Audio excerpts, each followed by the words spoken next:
Hi guys, glad you joined me on my second tutorial. Today I'm gonna show you how I built this very old and a bit destroyed street for my gaming table. My gaming table is 90 by 90 centimeters. That's around about 36 by 36 inches. I have two tiles that are 30 centimeters long. That's 12 inches roundabout. And those two for the end of my gaming table so that the street is 90 degrees. If you also want to do the same, there are 14.3 centimeters on one side and 21.5 on the other. The road itself is 17 centimeters broad and the base 20 centimeters. So first of all, we're gonna need the sheet styrene, 1 millimeter thick. I've cut it to 20 by 30 centimeters. And we need the cork plate, that's 2 millimeter thick and about the same size. So what we're gonna do is we're gonna wrap it apart and make the earthquakes that we want to have.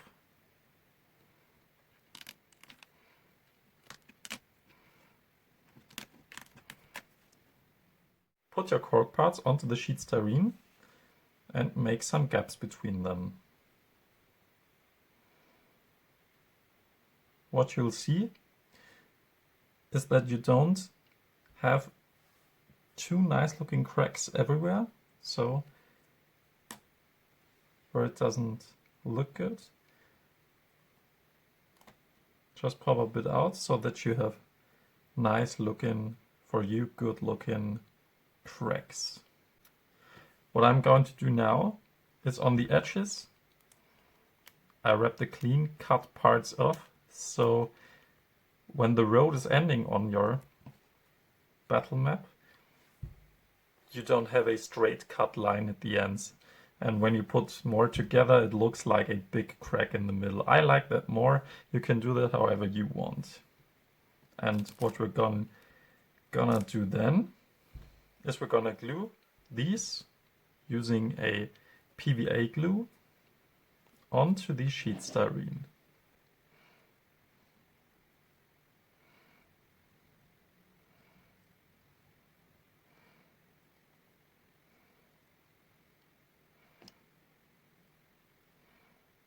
What I have done on this part of the road, I have glued this little crater on.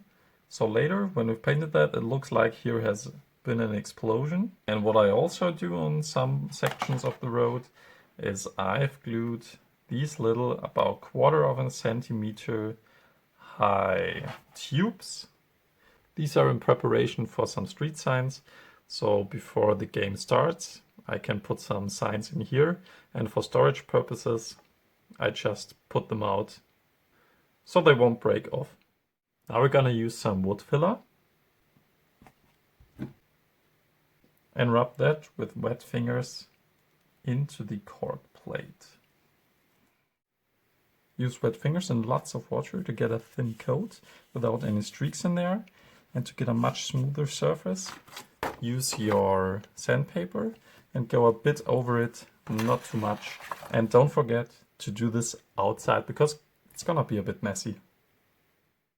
After this is done, we're gonna spray paint them gray. For this I use Citadel Mechanicals Gray.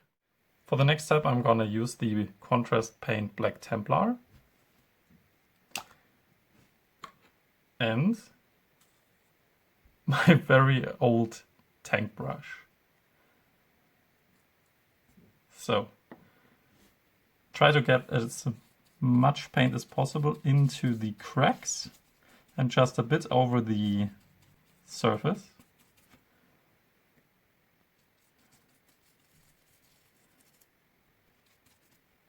And when you've done this, take lots of water on your brush and go over the color that's on top of the surface of your cork plates. And what I'm doing is I always go from left to right in the same direction as the street would go. Now that you have finished this step, put the plates aside and let them dry. Now that it has dried, we're going to paint it. And for this I'm wearing gloves, and I would recommend you do this too.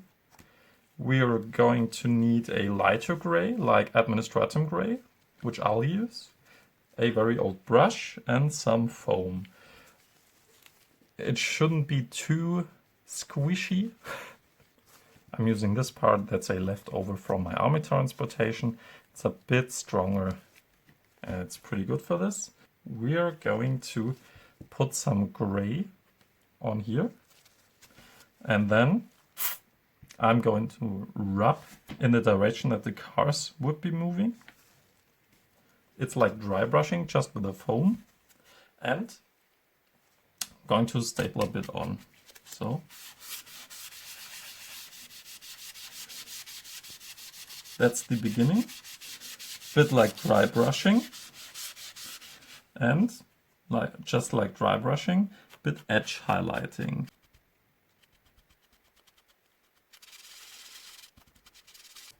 Always using a small mixture of moving in the direction of the street, some small circles, and just pushing on. Now the gray paint has dried. We have some different shades of gray in here. That's the look that we were going for. It's a bit lighter now than before. And time for the street marks, I'd say. For this, I use Wasteland Sunset for the middle of the road, some Tamiya masking tape, an old brush, and of course our ruler to find the middle of the road for the markings. Now it's time for the Tamiya masking tape. We go from the middle, 0.5 centimeter to one side. Now we have exactly 1 centimeter between them. We go 3 millimeters from here. You can use a ruler for that. Now we have a line that's 3 millimeter broad between the two masking tapes. And we're going to paint them with the Wasteland Sunset. Use your old brush. And don't make one straight line.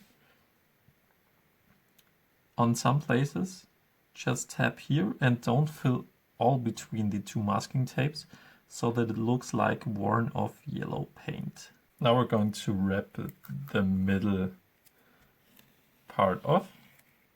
Now we're going to put the masking tape back on, this time 3 millimeters from the underside here, and back to the yellow color and put it on.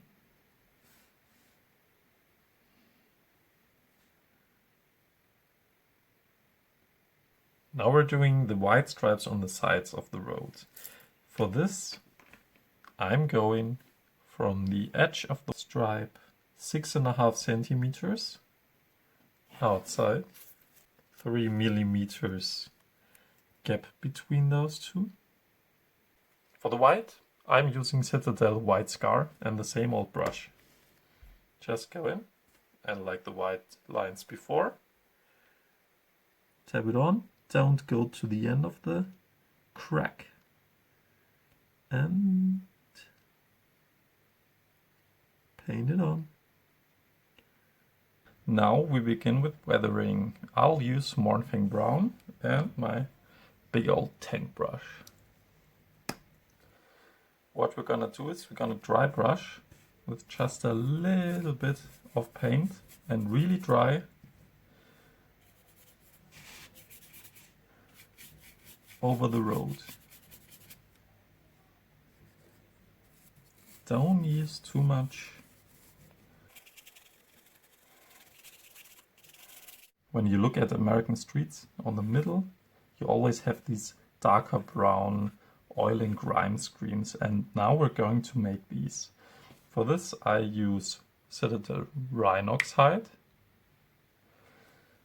lots of water, and my good old tank brush. Has seen a lot in his years, but it's still okay. Now, first I add lots of water in the middle, one big stream, and add just a bit of the Rhinox hide and go from left to right. So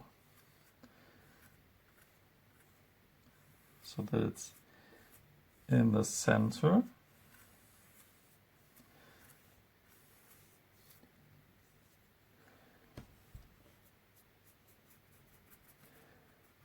And then with lots of water on the brush, fade it out to the sides.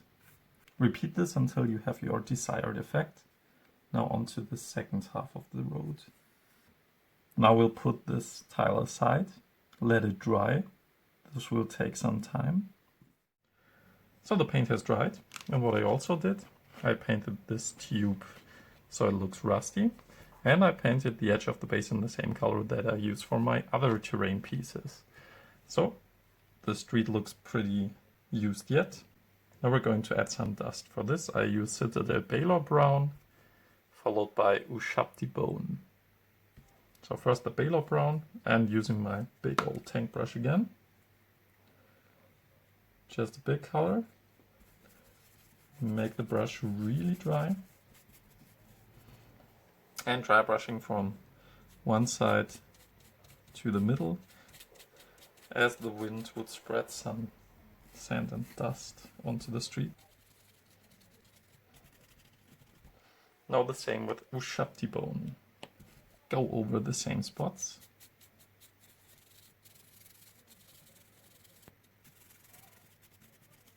So we have these nice little dust effects.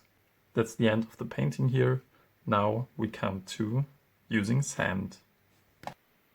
And now we're going to fill the cracks. For this I use grey sand, which is ballast from model railroading and scale material. Then yellow sand and white sand. This is the same one that I also use for my bases. And to seal this all, we need a mixture of lots of water, PVA glue, and some dish soap. So first of all, we're gonna fill the cracks with the gray sand. Please don't fill the whole cracks, just a small layer so you don't see the black anymore. And you can use a brush to get rid of the excess. Now we're going to drop this mixture into the cracks. If you have glue on your road, use a wet paper towel and rub it off. Then the yellow sand, most of it on the left and right, the outer parts of your road,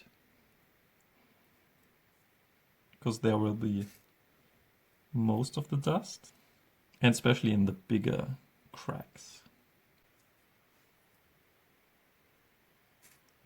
Use more sand on the parts where you've dry brushed the dust effects. Please make sure that there's lots of gray still to be seen. And in the end, use some of the white sand as highlights where you've dropped in the yellow sand. Give the sand a moment to soak, and then drop all the excess. Take a wet paper towel and rub off all the excess sand on top. Because of this process, we have a nice and flat top surface where we can place our miniatures. Now place this aside and let it dry. It's all dry so far, and I've also glued some destroyed and rusty guardrails on there, because now when we're gonna do the sand on the sides of the road, we can't glue it on later. So we begin with the white sand as a road bed on each side. Spread the white and then tap it with your fingers, and here you have a perfect white road bed. Now we're gonna do this for the whole section and then use our PVA, water and dish soap mix and apply it on the white sand. And as before, use a wet paper towel to get rid of all the excess glue that's on top of your street. And now it's time for the yellow sand to be applied on the side of the base and on top where you will put the other tiles on your gaming table. I take the yellow sand, you take whatever fits to your gaming table and your other terrain bases and apply them on the side. Don't cover the white layer. And also apply on the yellow sand your glue mixture. As long as the glue is still wet, use some of the white sand and make some highlights on the yellow part. What I also do is take some fine turf from Woodland Scenic, burnt grass, and apply a bit. And also some bigger turf.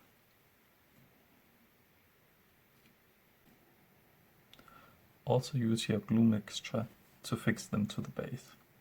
After this step is done, go and spread some turf into the cracks to get a little bit of green, not too much. Now we put this aside, let it all dry and clean up the mess. The tile is now finished. All I have done is I've added some grass tufts. What I don't like to do and what I wouldn't recommend you to do is don't plant too much grass in the cracks. I've shown it here because I want the street to be used to place miniatures on it. So when I put my miniatures here, I want a plain surface and not having to deal with some uneven spaces, because I don't like this. Now it's time for this tile to join the rest of the road. And as I've promised, this small tube here, a street sign. As I'm playing Fallout, it's entering Boston. What you can also use are some classic American speed limit signs. I'm placing some of my Minutemen here. Here we have our road from one side of the gaming table to the other. Because of the flat surface, you can put some scattered terrain on, just like as you see fit. You could do a small gunner's road blockade, or give your cult of speed a new home.